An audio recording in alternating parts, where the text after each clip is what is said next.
Hello guys, welcome to Exquisite Books. I'm back with another exciting video. In this video, I'm going to tell you how you can create a ledger and a trial balance in Excel, just like this. So all you need is a basic accounting knowledge and some basic skills to use Excel, and that's it. And then you would be able to create this beautiful ledger which you can navigate through this all of the categories. Like if I want to see the cash, I will be able to see all the cash transactions. If I want to see the cost of goods sold, the bank, the loan, and all the other salaries and sales. So I'll create this ledger and a trial balance from scratch, so you would be able to see all the steps so you can do it by yourselves. So I'll create a new Excel file. So this is a blank Excel file, and now we are going to create the ledger and the trial balance from start. So let's get started. On the start, I'll mention that there are 5 elements of accounting. There are 5 elements of accounting, and these 5 elements are assets, liabilities, equity, sales, and expenses. These are the 5 key elements of accounting. Whether you're preparing ledger, whether you're preparing trial balance or income statement or balance sheet, you would be needing these 5. And these 5 elements are the core of all the accounting functions and the principles. So, and then there are subcategories of these 5 elements, and let's write them one by one. So assets are classified into current assets. Current assets are short-term assets. These are expected to be utilized within 12 months. And then comes the non-current assets. These are the long-term assets, like they last for years, such as vehicles, property, plant, and equipment. And the same goes with the liabilities. They're also classified into current liabilities. These are the short-term obligations a business needs to pay, like typically within 12 months. And then there are non-current liabilities. These are the long-term obligations, such as bank loans or long-term lease payments, etc., which are going to last for years. And then equity. Equity is primarily classified into a small number of categories, like share capital and the retained earnings are a very common example of equity. But here I'll just mention equity to keep things simple to understand. And the same goes with the sales. Sales can be classified into different types, like sales from services, sales of products, sale of specific type of services, sale of specific type of products. But here let's say that we only deal with the products. And then expenses are also categorized into a large number of categories, but let's say I categorize into 2 main categories as admin and selling expenses. Now these are the subcategories of these 5 elements, and now I'll discuss about the individual categories. Like for example, cash is a type of current assets. Bank is also a type of current assets. Same goes with inventory and accounts receivable. And the non-current assets can be vehicles, and the current liabilities can be like accounts payables. And the non-current liabilities can be loan, and I'll use equity for the equity, like to keep things simple. And the same, I'll use sales of the products here. I will not subcategorize into very deep like categories. And for admin expenses, let's say salaries, rent, it can be wages, it can be other type of expenses as well. So for the selling expenses, let's say commission is a common selling expense. Commission. So I'll add also a few later here, but for now let's keep them as it is. So these are the main 5 elements. These are subcategories.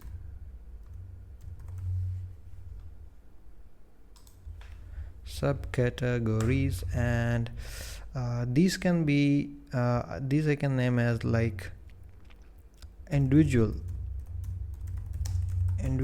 categories of accounts. So now let's rearrange them.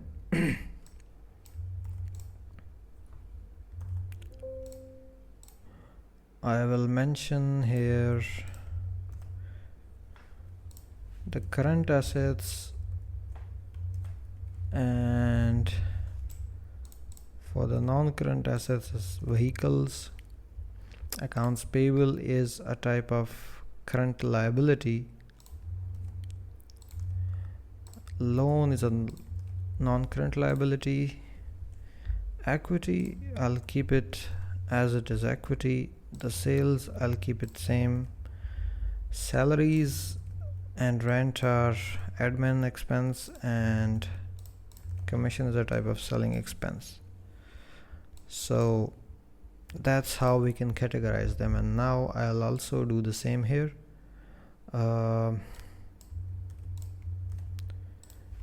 These are all assets. This is current liability, this is non-current, this is not asset, this is liabilities. And then for the equity, I'll keep it same. Sales will remain the same, and here I can mention them as an expenses. So now it is a little more organized. So now how to read it? Like cash is a type of current asset, and current assets are a type of assets. The same goes with bank, inventory, accounts receivable. Vehicles is a non-current asset, and non-current assets are ultimately main assets, and you can read it the same way. So now we have set up our categories and classified our accounts. Now I'm going to create a second sheet, and in this sheet I'm going to create a table. Let's say date and description,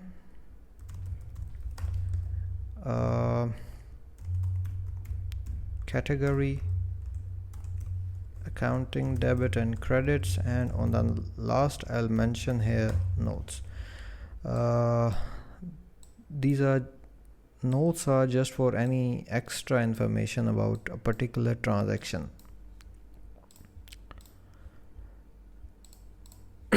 So now I'm going to convert this in the form of a table. So all I have to do, I have to select this text that I just wrote. I'll go to insert and I'll go to table. It has selected all the text, and I just have to check this my table has headers, because ultimately these are my headings. I'll click OK. So now it is converted it in the form of a table, and now we have to journalize some transactions. I have created some demo transactions for this tutorial, so I will journalize them. Let's rename this sheet as journal. And now let's check our transactions. So these are our transactions that I will be journalizing. On the start, it says that Lucy started a business with $100,000 cash. Let's journalize it. Let's say the date is 1st of Jan 2024. I'll write the description as started business with cash. Now category is like these categories, individual categories, like these are the head of accounts. So since the business started with cash, so I'm going to debit cash by $100,000, and this is the investment of the owner in the business. So this is an equity that will be credited by $100,000. Now note that all the expenses and assets gets debited when they increase, and the income, equity and liabilities gets credited when they increase.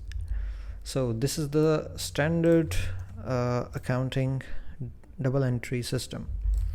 So let me format these two columns, and I will format it like in a comma form, and do not want to see a symbol, and that's it. Now this is a little more presentable way. Now let's move to the second entry. Deposited $50,000 into the bank. Now let's say the date was 5th of January. I have to do this.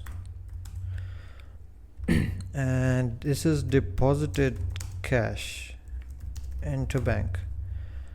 Now since we deposited the cash to the bank, so bank is going to be debited by $50,000, and since we deposited cash, so cash is going to decrease by $50,000, and I will copy paste the same date and description here. Now I want to share you one tip that you guys can follow. You can link this category column, this category cells, to this individual categories. Let me show you how.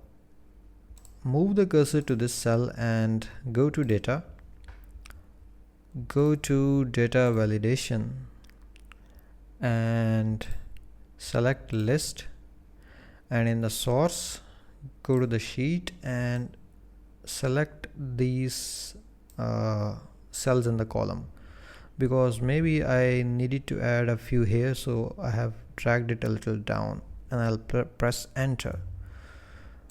So now this has created a drop down menu of categories, like it is easy for referencing. So that's how you can do it. I'll copy this cell and I'll paste it down here. Now all of these cells are formatted in the same way.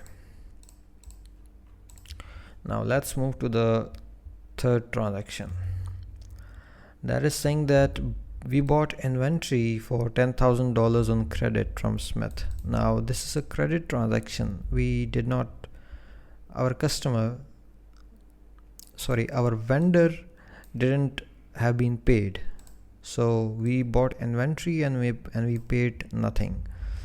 So let's assume that the date was 10th of January and we bought goods from Smith.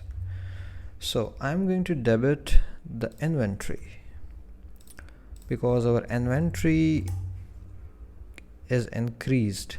Now since it is a credit transaction, so we have to book a liability, that is accounts payable. We have to pay this vendor. So I'll keep the date and description the same, and on the notes I can add like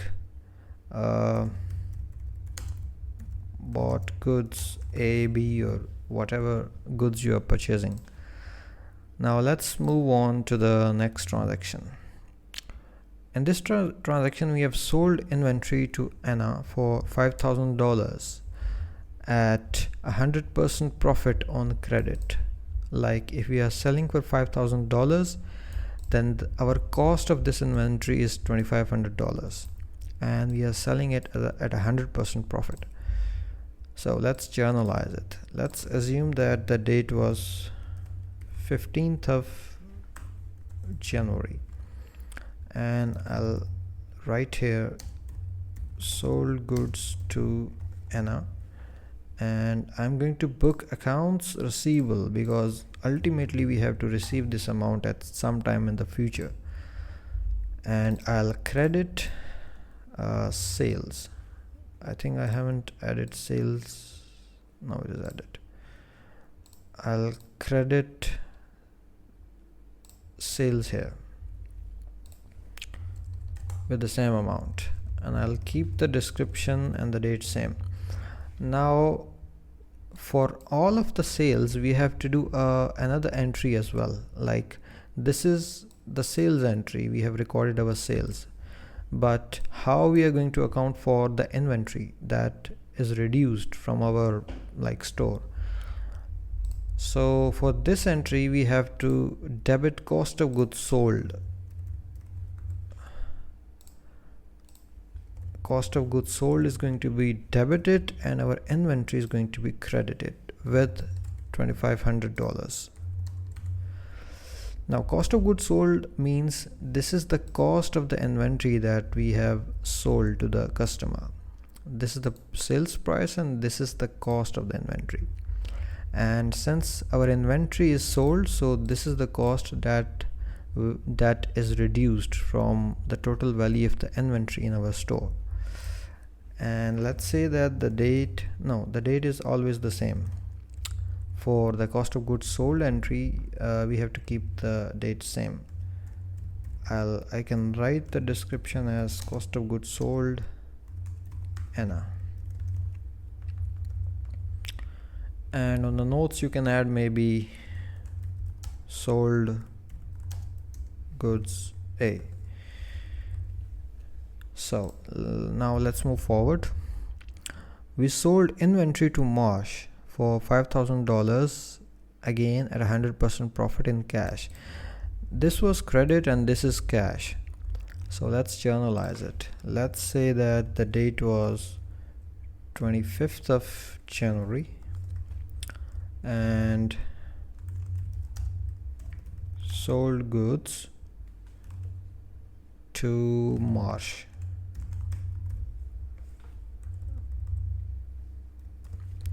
And since we have sold the goods in cash, so our cash is going to be debited, and we have sold the goods for $5,000 and our sales is going to be credited,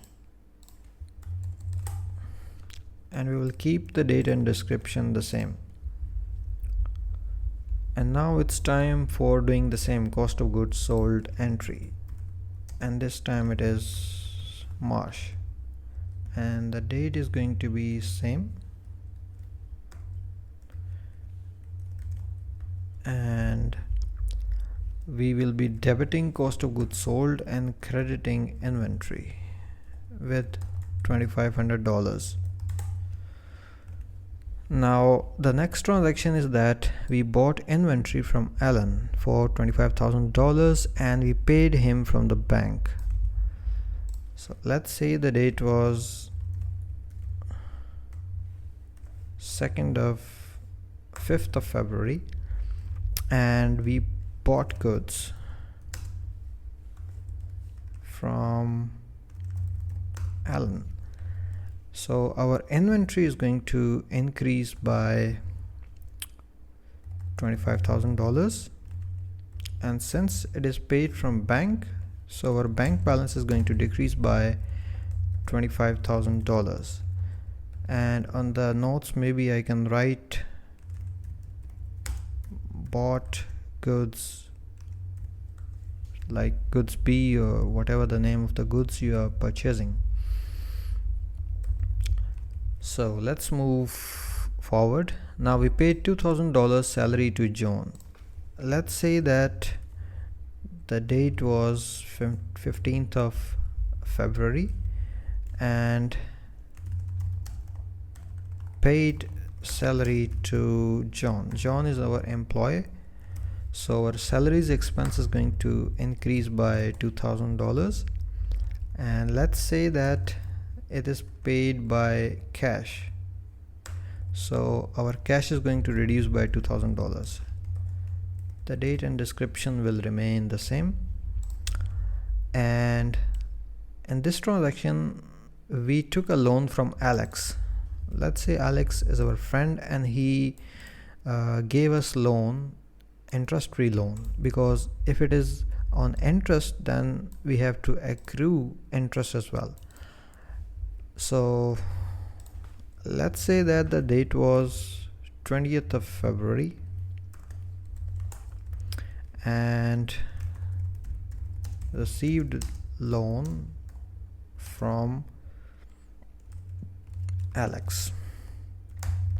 So let's say that the loan was received in cash, so our cash is going to increase by $5,100, and since it is a liability, so our liability is also going to increase by $5,100 because we also have to pay this loan at some time in the future. And then it is saying that we paid $500 sales commission to John. Let's say John is a sales agent, which also helps us to to sell some goods, and this time we decided to pay him a little commission for the sales he brought to the business. So let's say that we paid $500. Now our commission expense is going to be debited, and let's say we paid this commission from cash, so our cash is going to reduce. We can say commission paid to John, and let's keep the date and the description same. And then the final transaction is received $5,000 in cash from Anna for sales. So here we sold goods to Anna on credit, and now Anna has paid us cash for the sales. And let's say the date was 28th of February and received cash from Anna. So our cash is going to increase by $5,000, and our accounts receivable is going to decrease by $5,000 because we have received the cash from our customer. And there we go, our journal is ready, and now we have to prepare a ledger from this journal. So first you have to select this table.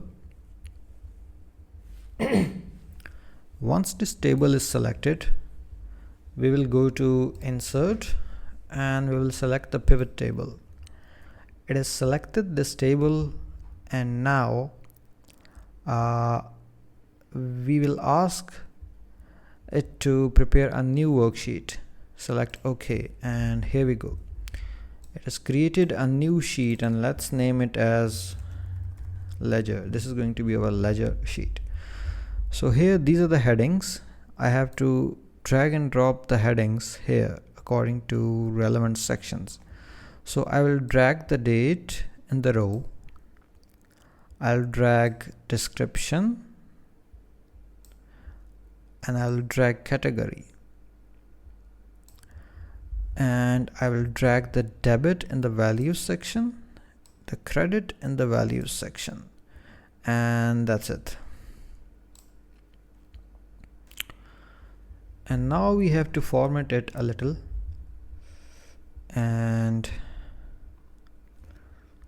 for that I will go to pivot table, I'll go to design, I'll go to the subtotals, and I'll select do not show subtotals, and then I'll go to report layout and I'll select show in tabular form, and I will also select repeat all items label.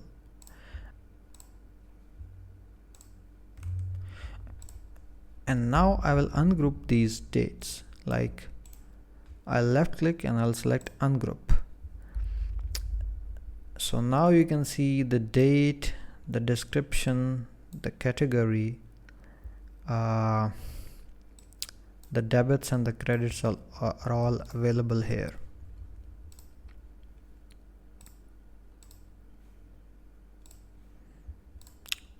So now I will format these two columns as well.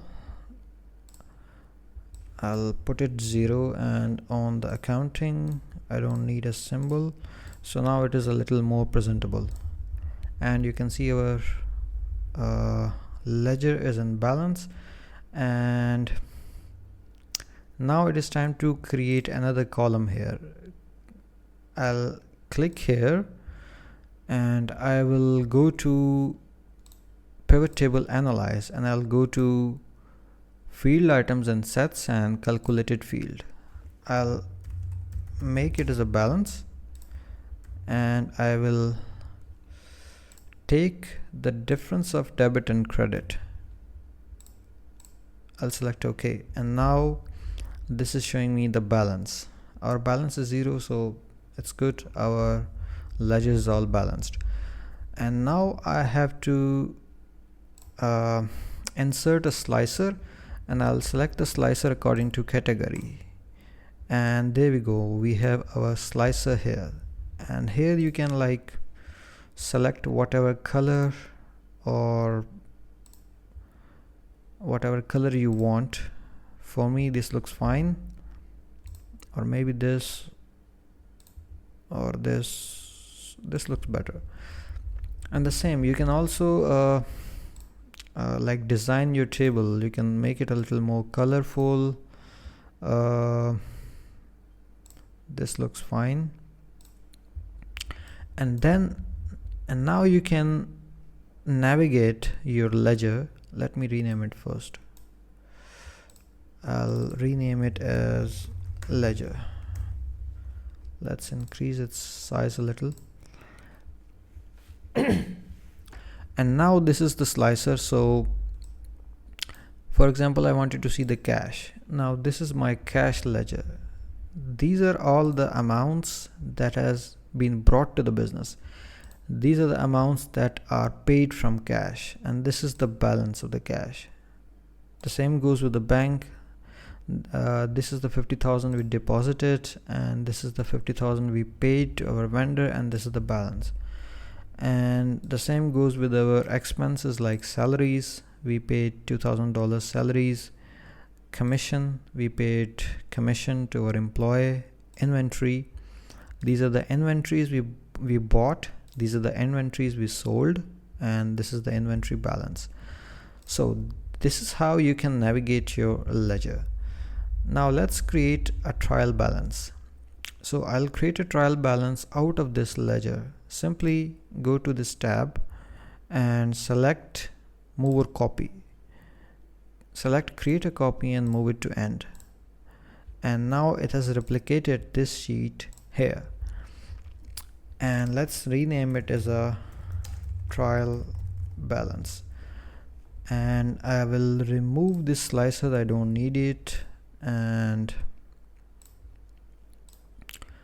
I will go to the field list and I will remove some of the rows I don't want, like date I don't need, and description I don't need, and that's it. Your trial balance is ready.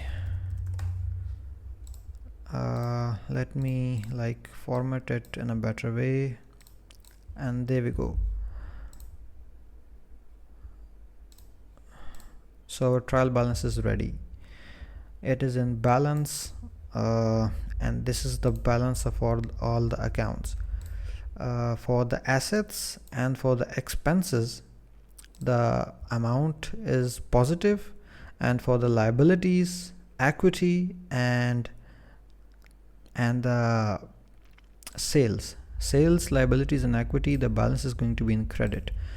So for example, if I want to read it, accounts payable is a negative balance of 10,000. This means that we need to pay 10,000.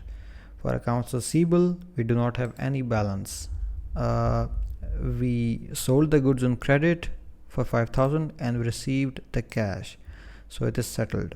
For the bank, we have a balance of 25,000. For the cost of goods sold, this is showing that this is the amount of the inventory, the cost of the inventory that we have that we just sold to our customers. And that's how you can read a trial balance. So this is our trial balance, and I can go to view and I can remove these grid lines to make it a little more presentable. The same I will do it with the ledger. I will remove the grid lines so it is like a little more beautiful maybe, but it's up to you, like if you want to remove the grid lines or not. For me, I like it to be clean and smooth, so that's it. So this is how you can prepare a journal, a ledger, and a trial balance in Excel with a few simple steps. And you can enter as many transactions for your business or for your personal expense or income, whatever you want. And this concludes our video of today. I do hope you guys like the video. Please do subscribe the channel, and thank you for watching.